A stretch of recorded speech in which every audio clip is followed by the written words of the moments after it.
Wheel. Grand Rising, everybody. So, it is a fascinating day. It is fascinating in the sense that last night, all the rumors were true. Indeed, a predominant, newly independent American journalist has gone to the Ruslands to speak with their leader. So, I have listened to at least half an hour of the conversation, and it was built upon a very, very long preface. What's up, Violence? Of historical precedent being rebutted, reiterated by Pootie Tang over there, right?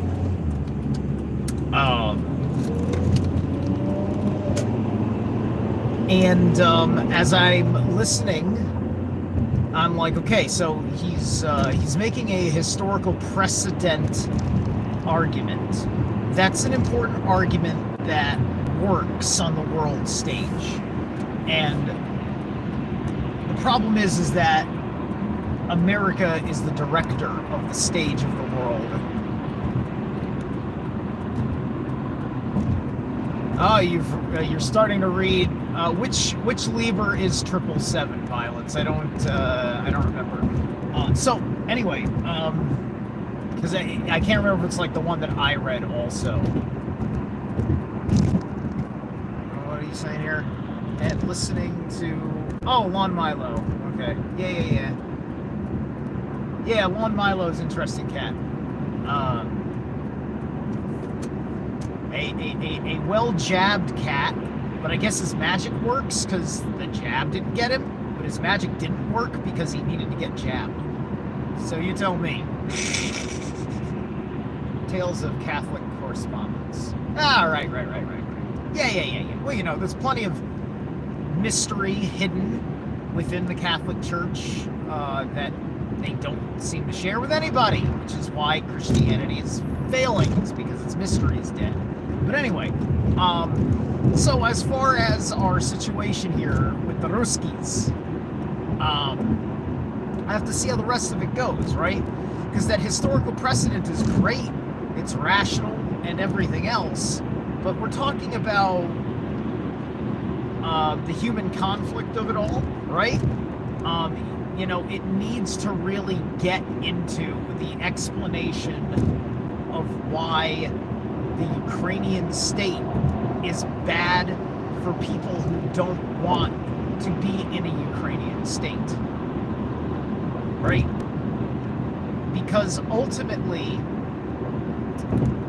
if America wants to be in charge, whether we like it or not, there's always going to be a proper amount of dissenting opinions that are going to be entirely persuaded on the feels of the matter, and they're not going to be persuaded in one iota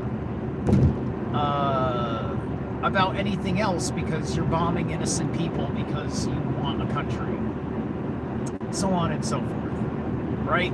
So there's a whole lot of stuff that is the American language, the American ideals that need to be conveyed, and Americans are completely ill-educated on the history of things, right? Like, as I'm listening to Putin, I'm pretty darn sure, because I did a prior personal research into it when the war started. All my pagan channels talked about the Kiev Rus origins and so on and so forth, okay? So as I'm listening to Putin, I'm just like, all right, like thus far, he's telling historical truth. The framing mechanism of his rationality of taking parts of the Ukraine, that's a different story, and I need to hear the rest of it to see how he kind of wraps this together, right? Because, like, this is Putin, right? Like, Putin doesn't do politics like that, right? He does statesman-y stuff.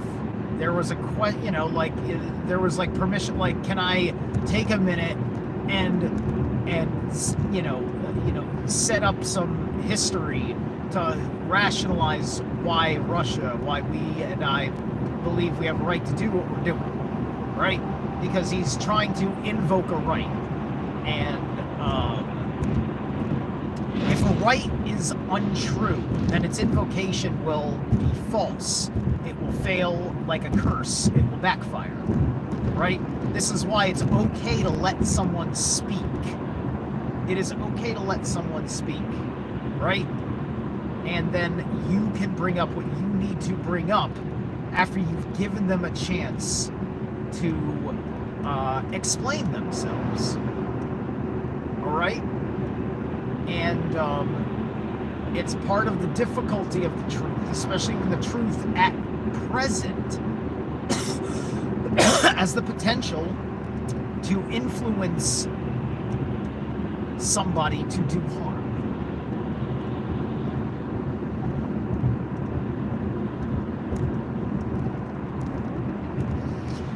So I look forward to listening to the rest of the interview in and out of work. It's done with a translator. You know,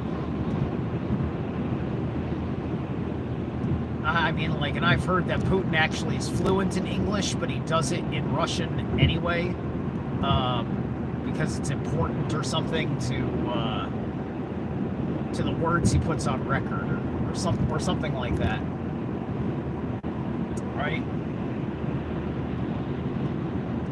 Because at the end of the day, I'm just gonna let you know right now what you want to do, because it's good to, like, have a grasp of what's going on. It's also good not to interfere with what's going on. This is why I'm indifferent. Like, they don't want you to be indifferent about, you know, the scenario in the Middle East, because they want you to feel like you have a biblical stake in the matter, and they want you to feel like you ain't right with God if you don't have some sort of position, because there's a humanity issue on one hand, there's a biblical issue on the other hand, right? Now this is where Putin's psychology works, is because we have a similar psychology, because what we defend in the state and nation of Israel is what we condemn in the state and nation of the Russian Federation.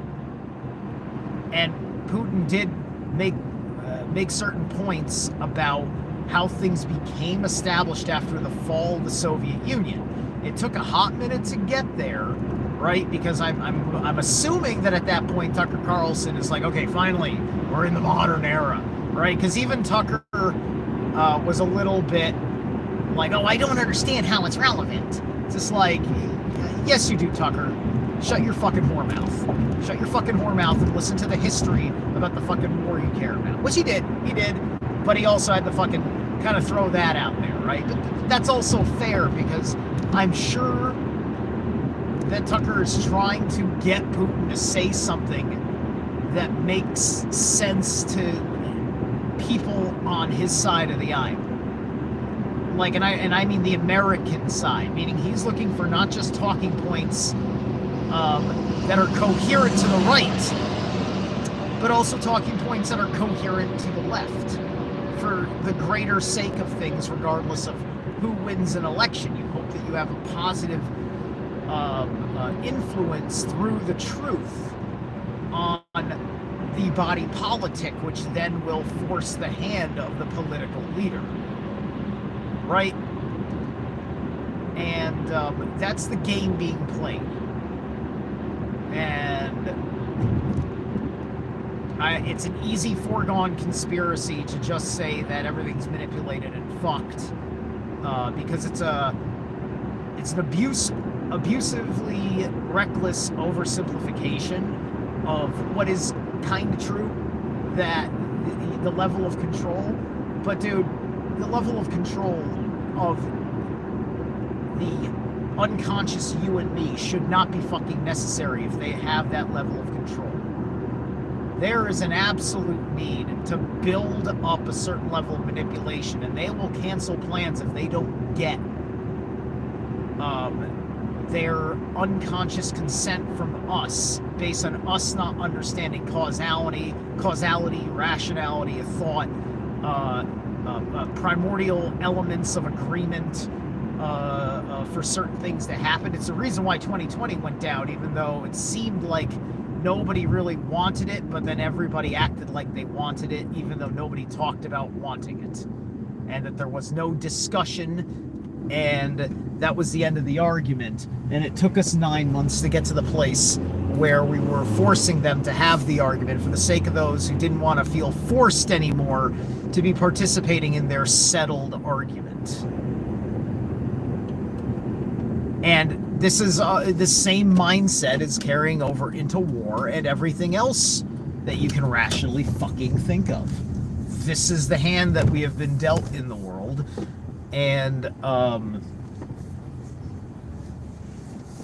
as far as an all hell breaking loose scenario to be worried of, I don't know. I think I'm just going to go with simulation theory on this one and say that my actions are my own and my consequences are my own, and nothing bad's going to happen to me because I'm not involved with it. All right. I'm off to work. I'll catch you guys later.